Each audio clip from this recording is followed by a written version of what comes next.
ভাই আমি এখন ইন্ডিয়ার সাথে যুদ্ধ করার জন্য এক ভাই, আপনি প্রস্তুত তো?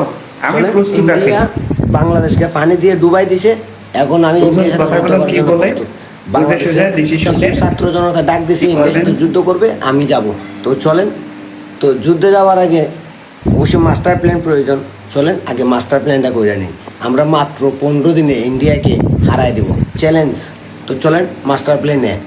যখন ছাত্র জনতা ডাক দিছে বাংলাদেশের 18-20 কোটি মানুষ, তার মধ্যে আমরা প্রায় 10 কোটি মানুষ সেনাবাহিনীর কাছে যাইয়া যুদ্ধে ট্রেনিং নেব এবং সম্পূর্ণ প্রস্তুত হয়ে যাব যুদ্ধ করার জন্য। আর এর মধ্যে ইন্ডিয়া আগামী বর্ষা পর্যন্ত অপেক্ষা করবে। তারপর কি করবে, আমরা যখন যুদ্ধের জন্য রেডি হয়ে যাব, ইন্ডিয়াকে আক্রমণ করার প্রস্তুতি সম্পূর্ণ করে ফেলবো। ঠিক ওই সময় ইন্ডিয়া বাংলাদেশে যতগুলো বেড়িবাঁধ আছে সবগুলো খুলে দেবে। তারপর কি হবে, বাংলাদেশের 4 ভাগের 1 ভাগ পানির নিচে চলে যাবে, অনেক মানুষ মারা যাবে। আর ইন্ডিয়া বসে বসে দেখবে। আর যারা বাইরে থেকে উস্কানি দিচ্ছে যুদ্ধ করার জন্য, ওরা বলবে এগিয়ে যাও এগিয়ে যাও, এলো প্ল্যানে। প্ল্যান বি, চলেন আমরা এখন যুদ্ধ করার জন্য বর্ডারে যাব। ইন্ডিয়া কী করবে, বলবে যে আজকের পর থেকে বাংলাদেশে কোনো বিমান কোনো প্লেন আমাদের আকাশ সীমানা ব্যবহার করতে পারবে না, নিষেধাজ্ঞা দিলাম। ইন্ডিয়া থেকে কোনো ধরনের খাদ্যপণ্য বাংলাদেশে ঢুকতে পারবে না, নিষেধাজ্ঞা দিয়ে দিলাম। আমাদের শুরু হয়ে গেলো কি, পেটের জ্বালা। আমাদের পেটের জ্বালা, আমরা খাবার পাবো না, খাইতে পাবো না, কোথাও যাইতেও পারবো না, সব দিক দিয়ে আটক হয়ে গেলাম।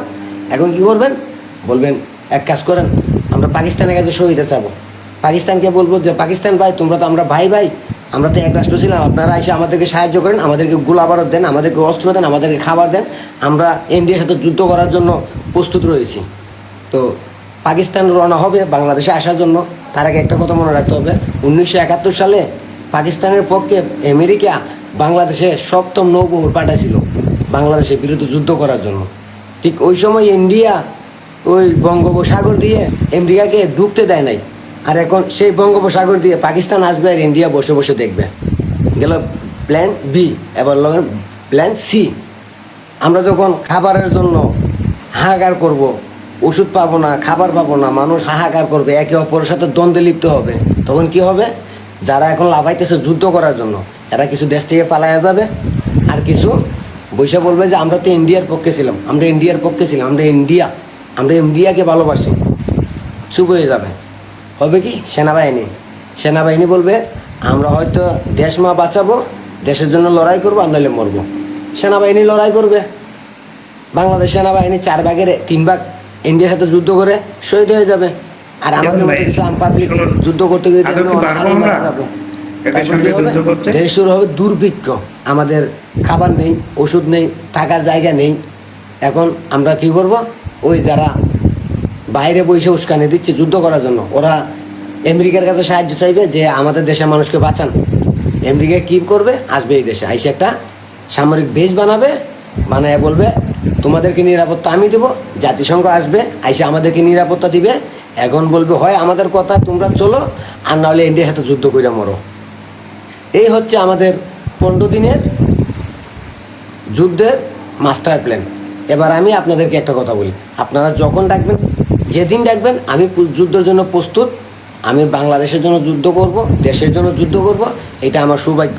আমি প্রস্তুত আছি। এবার কখন কোন সময় যুদ্ধের জন্য ডাকবেন আপনারা শুধু জানান। তবে হ্যাঁ, আমাদের মাস্টার প্ল্যানটা আপনার মাথায় রেখে যুদ্ধের জন্য ডাক দিয়েন, যাতে এই মাস্টার প্ল্যানটা কাজে লাগে যায়। আর যদি থেকে থাকেন তাহলে এভাবে কিছু ভিডিও করে কুলাঙ্গার আছে যেগুলো বাইরে বসে দেশের মানুষকে উস্কানি দিচ্ছে, আর কিছু দেশেও আছে একটা সুন্দর কমেন্ট করে এদের কথা কান নিয়েন না ভাই। এগুলো মাতাল হয়ে গেছে, মাতাল বুঝেন না, স্বার্থের জন্য মাতাল হয়ে গেছে। বাংলাদেশের মানুষ সবাই মাতাল, মাতাল থাকতেই পারে দেশে। তো যুদ্ধ সেটা সময় বলে দিবে।